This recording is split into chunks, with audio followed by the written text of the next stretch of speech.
Hi folks, how are you? Richard here. In this article, we're going to take a look at a case that explores the concept of avoiding liens. Just generally, in most jurisdictions, a lien is something like a mortgage or even a judgment. If you own real property, a house or land within the county, normally a judgment lien attaches, once it's recorded and entered into the clerk's office, it becomes a lien against your property. So if you ever try to sell it or so, the lien has to be satisfied, or even a creditor holding a lien can try to foreclose against the property. In this particular case, the debtor who had filed Chapter 13 bankruptcy owned his residence. It was valued about $310,000. He had two mortgages against it, which pretty much swallowed most of the equity.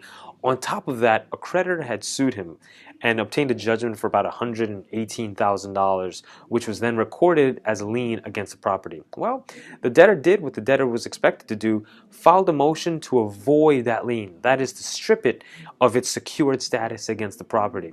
The creditor filed an objection saying that since when you look at the two mortgages ahead of the creditor, the judgment lien, plus the judgment lien, the debtor had no equity in the property.